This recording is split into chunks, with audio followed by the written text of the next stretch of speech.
नमस्कार मित्रों। हम सभी जानते हैं कि जीवन में ज्ञान का बड़ा महत्व है। अगर हमें जीवन में आगे बढ़ना है तो इस संसार के बारे में ज्ञान चाहिए। हम अपने बच्चे को पैदा होते ही छोटी छोटी बातें सिखाते हैं, बोलना सिखाते हैं, उंगली पकड़कर चलना सिखाते हैं।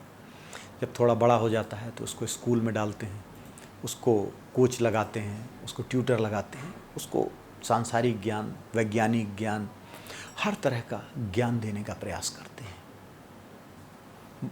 बंदे को पढ़ लेता है, उसको सूचनाएं मिल जाती हैं, बहुत सारी सूचनाएं इकट्ठी कर लेता है वो, लेकिन वो सूचनाएं ज्ञान नहीं बन पाती। ज्ञान कैसे मिले? सूचना और ज्ञान में अंतर है। सूचना, ज्ञान को हम कह सकते हैं कि ज्ञान एक शहद है।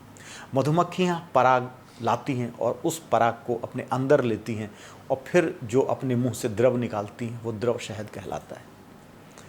मानव भी जीवन में सूचनाएं इकट्ठी करता है, लेकिन जब सूचनाएं उसके दिमाग में पच जाती हैं और वो सूचनाएं उसके अंदर घुलकर और एक नवीन सृजन करती हैं, वो नवीन सृजन ही ज्ञान है। हमारे अंदर सूचनाएं तो बहुत इकट्ठी हो जाती हैं पर ज्ञान नहीं बन पाता। हम जीवन में आगे चलते हैं, सूचनाएं इकट्ठी कर लेते हैं, उन सूचनाओं का प्रयोग भी कर लेते हैं, पैसे भी कमा लेते हैं, लेकिन हम अपने आप को सफल नहीं कह पाते। हम जीवन में संतुष्ट नहीं हो पाते क्योंकि हम ज्ञानी नहीं हो पाते, हमें ज्ञान नहीं मिल पाता। तो ज्ञान किस तरह से मिले? हम अगर सूचनाएं की ही बात करें तो सूचनाएं भी किस तरह से मिलें? एक क्लास में 10 बच्चे हैं, एक स्पोर्ट्स में 10 बच्चे हैं, सभी को समान सूचनाएं दी जा रही हैं, समान बातें सिखाई जा रही हैं, लेकिन कुछ बच्चे हैं जो अच्छी तरह से सीख पाते हैं, कुछ बच्चे हैं जो उतनी नहीं सीख पाते। किस तरह से आप सीख सकते हो? सीखने की कला क्या है? ये कला आपके अंदर कैसे विकसित हो? इसका पहला सूत्र क्या है? ज्ञान का पहला सूत्र है श्रद्धा, आस्था। भगवान कृष्ण भगवद गीता में कहते हैं, श्रद्धावान लभते ज्ञानम तत्परः संयतेन्द्रियः ज्ञानम लब्ध्वा परम शांतिम अचिरेण अधिगच्छति। भगवान जिस ज्ञान की बात कर रहे हैं ये भगवत ज्ञान है, ये आत्मा के वास्तविक स्वरूप का ज्ञान है, लेकिन यह सिद्धांत सभी ज्ञानों पर लागू होता है, सांसारिक ज्ञानों पर भी उतना ही लागू होता है। श्रद्धावान लभते ज्ञानम, अर्थात ज्ञान प्राप्त करने के लिए आपके पास श्रद्धावान होना चाहिए, श्रद्धा होनी चाहिए, आस्था होनी चाहिए। दूसरी ओर आपके अंदर से एक डिज़ायर होनी चाहिए ज्ञान प्राप्त करने की, तत्पर संयति, और व्यक्ति का इंद्रियों पर नियंत्रण होना चाहिए। श्रद्धा क्यों आवश्यक है? संशय क्यों नहीं? पाश्चात्य दार्शनिक कहता है, देकार्त, कि संशय ही ज्ञान का मूल है। जब तक आप संशय नहीं करोगे आप ज्ञान प्राप्त नहीं कर सकते। आप डाउट करते जाओ और डाउट ही आपको ज्ञान देगा। भारतीय परंपरा कहती है कि संशयेन विजानाति संशयात्मा विनश्यति। संशय से ज्ञान प्राप्त होता है, लेकिन वह संशय कहीं न कहीं विश्वास पर आधारित होना चाहिए, आस्था, श्रद्धा पर आधारित होना चाहिए। आप गणित के प्रश्न कर सकते हो, कितने भी प्रश्न कर सकते हो। अल्टीमेटली अगर कोई आपसे पूछे कि 2 + 2 4 क्यों होता है, तो आपको यह उत्तर देना है कि ये होता है, इसलिए होता है। आप हर चीज़ का कोई ना कोई कारण ढूंढते हो। हम कहते हैं ऐसा हुआ है तो कुछ ना कुछ रीज़न होगा, ऐसा हुआ है तो इसका रीज़न होगा। हर चीज़ का रीज़न ढूंढते हो, लेकिन अगर कोई यह प्रश्न करे कि हर कार्य का कारण होता ही क्यों है, क्यों हर कार्य का कोई ना कोई कारण होता है, इसका क्या कारण है, तो आप कहोगे ये होता है, ऐसा है।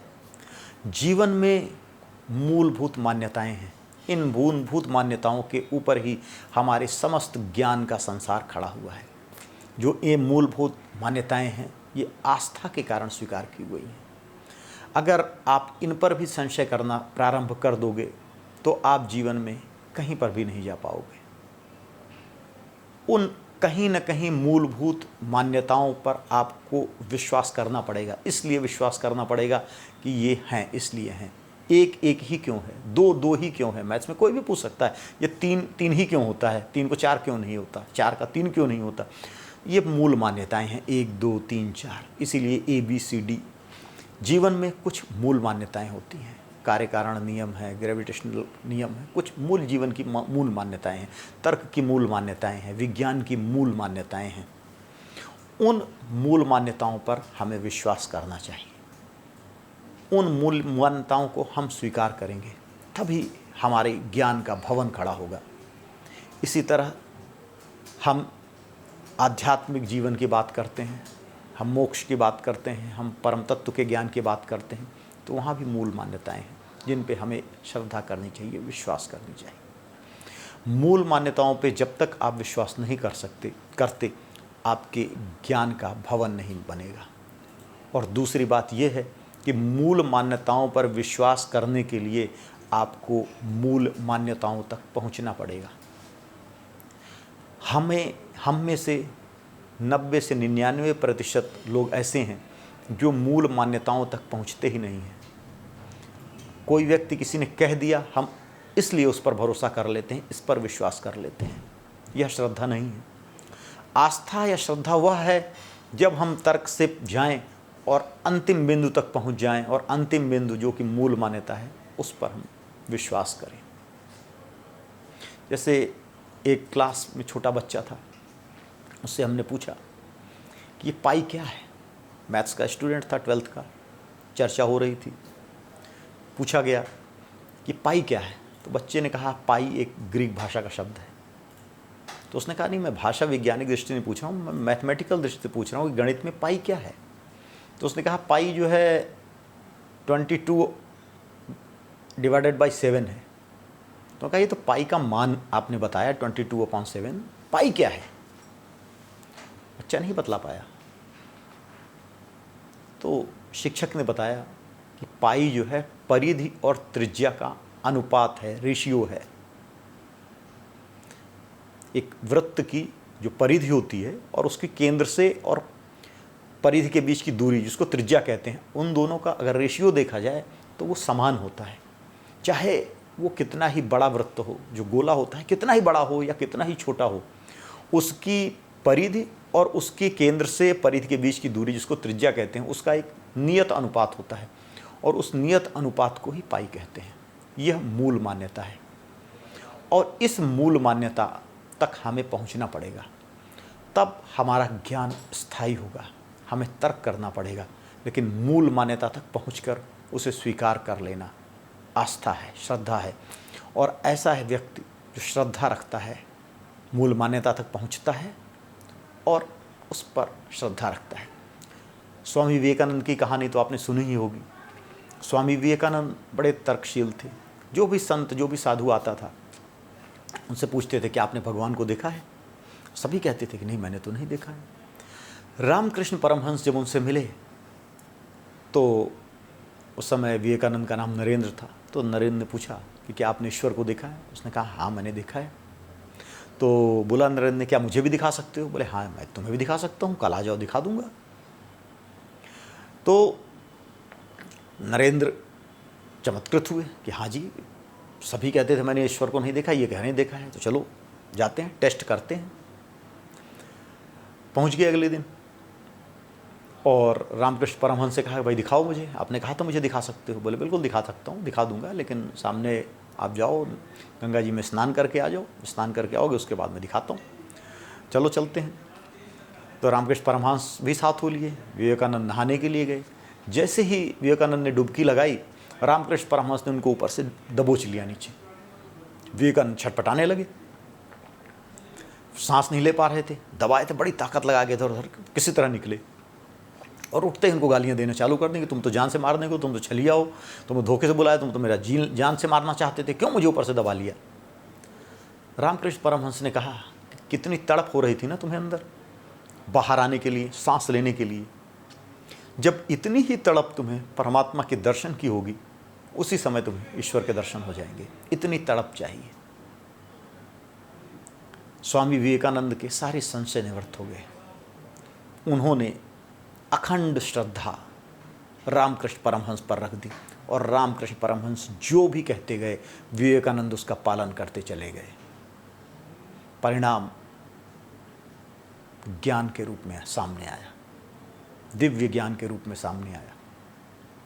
यही दिव्य ज्ञान है। श्रद्धावान लभते ज्ञानम तत्परः संयतेन्द्रियः ज्ञानम लब्ध्वा परम शांतिम अचिरेण अधिगच्छति। और ज्ञान जैसे ही प्राप्त किया, प्रभु का ज्ञान जैसे ही प्राप्त होता है, प्रभु की कृपा जैसे ही प्राप्त होती है, अचिरेण परम शांतिम अधिगच्छति, वैसे ही व्यक्ति परम शांति को प्राप्त हो जाता है। ज्ञान होना और शांति, परम शांति को प्राप्त होना, ज्ञान होना और ईश्वर के दर्शन होना, ज्ञान होना और आत्म साक्षात्कार होना, ये एक ही घटना के दो अलग अलग नाम हैं। ऐसा नहीं कि पहले मुझे ज्ञान होगा, फिर मैं कुछ ढूंढूंगा, फिर कहीं ईश्वर मिलेगा, ऐसा नहीं है। जो ईश्वरीय ज्ञान है, जिस ज्ञान की बात भगवान कृष्ण कह रहे हैं, वो ईश्वरीय ज्ञान उसी तरह से है जिस तरह सूर्य का उदित होना और अंधकार का नष्ट होना दोनों एक साथ होता है। इसी तरह से जीवन के अंदर ज्ञान का उत्पन्न होना, अज्ञान का विनाश होना, परम शांति को प्राप्त होना, ये एक साथ होता है। क्योंकि ज्ञान स्वरूप आत्मा हमेशा ही है। जो अज्ञान का पर्दा है वो हमारी बुद्धि पे पड़ा है, और जैसे ही हमारी बुद्धि के अज्ञान के पर्दे का नाश होता है, ज्ञान अपने आप प्रकाशित होता है, और ज्ञान के प्रकाशित होते ही आत्म तत्व प्रकाशित होने लगता है, और आत्म तत्व के प्रकाशित होने से व्यक्ति परम शांति की अवस्था में पहुंच जाता है, परम शांति की अवस्था को प्राप्त हो जाता है, और वह उसका जीवन ईश्वरीय हो जाता है। तो जीवन में हमें आगे बढ़ना है तो हमें श्रद्धावान होना चाहिए, हमें तर्कशील होना चाहिए, और तर्कशील होने के साथ श्रद्धावान होना चाहिए, तभी हम जीवन में आगे बढ़ सकते हैं। हरि ओम तत्सत।